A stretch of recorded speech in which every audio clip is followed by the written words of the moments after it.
दोस्तों नमस्कार। मैं हूं संजीव, आपका दोस्त एजुकेशन हंट चैनल पर।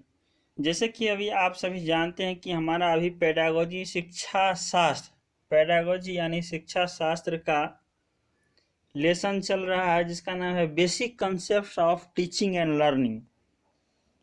उसके अंतर्गत हम लोग शिक्षण के रणनीति के बारे में जान रहे थे, जिसमें एक तंत्रीय शिक्षण प्रणाली को हम लोग कवर कर चुके थे और अभी हम लोग लोकतांत्रिक शिक्षण रणनीति को देखने वाले हैं। इस रणनीति के तहत एक बच्चा शिक्षक के सामने अपने विचार व्यक्त करने के लिए स्वतंत्र होता है। यहाँ शिक्षक एक मार्गदर्शक या प्रशिक्षक के रूप में काम करते हैं। यह शिक्षार्थियों के सर्वांगीण विकास में मदद करता है और संज्ञानात्मक विकास के साथ साथ उन्हें विभिन्न पक्षों में रचनात्मक खोज के लिए आगे बढ़ाता है। इस शिक्षण रणनीति के तहत 6 प्रकार के तरीके शामिल है। चर्चा विधि। इस विधि के तहत छात्रों और शिक्षकों के बीच किसी विषय पर मौखिक बातचीत होती है। चर्चा पद्धति से सोच और संचार शक्ति का विकास होता है, जिसके परिणाम स्वरूप उच्च स्तर के संज्ञानात्मक और भावात्मक डोमेन का विकास होता है। गणित, कला, संगीत और नृत्य को छोड़कर सभी विषय शिक्षण के लिए उपयुक्त है। नेक्स्ट है विधर्मी विधि।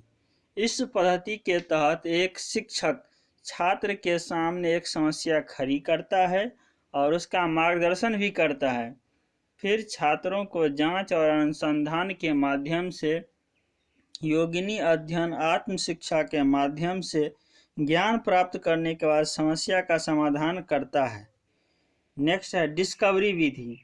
इस पद्धति के तहत छात्र अपनी समस्याओं का हल अपने आसपास के वातावरण से ढूंढता है और अपने पूर्व ज्ञान का इस्तेमाल करता है।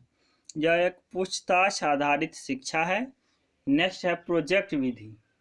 इस पद्धति के तहत छात्रों को समूह बनाकर वास्तविक जीवन के अनुभवों से संबंधित एक प्रोजेक्ट सौंपा जाता है। छात्र वास्तविक जीवन की समस्याओं को एक दूसरे के सहयोग से सीखते हैं और हल करते हैं। भूमिका निभाने की विधि। नेक्स्ट पॉइंट है भूमिका निभाने की विधि।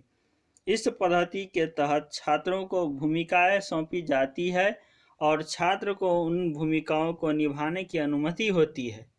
यह तकनीक छात्रों को उलझाने के लिए एक उत्कृष्ट उपकरण है और छात्रों में उच्च क्रम की सोच विकसित करता है।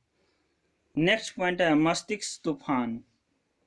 यह शिक्षण एक रचनात्मक तरीका है जिसके तहत एक विशिष्ट समस्या के समाधान के लिए कई विचार उत्पन्न किए जाते हैं। इस पद्धति से समस्या का सामना करने के लिए दिमाग का प्रभावी ढंग से उपयोग किया जाता है। तो इस तरह से हम लोगों ने लोकतांत्रिक शिक्षण रणनीति को समझा। अब कुछ इंपॉर्टेंट पॉइंट जानते हैं, लेकिन उससे पहले दोस्तों, मेरा प्रयास आप लोगों को अच्छा लग रहा हो तो वीडियो को लाइक, शेयर एंड सब्सक्राइब करना नहीं भूलेंगे और कोई त्रुटि नज़र आए तो कमेंट बॉक्स में ज़रूर लिखेंगे। तो अभी देखते हैं। थॉर्नडाइक ने बिल्ली पर प्रयोग किया था, पैब्लो ने कुत्ता पर प्रयोग किया था, स्किनर ने चूहा और कबूतर पर प्रयोग किया था। वैसे बेसिकली हम लोग जानते हैं कि स्किनर ने चूहा पर प्रयोग किया था। नेक्स्ट है वाटसन ने खरगोश पर प्रयोग किया था। और इस बात को भी ध्यान रखना है कि वाटसन ने कहा था कि व्यवहार में परिवर्तन ही अधिगम है। जब तक व्यवहार में परिवर्तन नहीं होगा तब तक अधिगम नहीं माना जाएगा। कोहलर चिंपांजी और बंदर पर प्रयोग किया था। हम लोग जानते हैं कि कोहलर ने चिंपांजी पर प्रयोग किया था और जिस चिंपांजी पर प्रयोग किया था उसका नाम क्या है? सुल्तान, जिसको ब्रैकेट में लिखा गया है।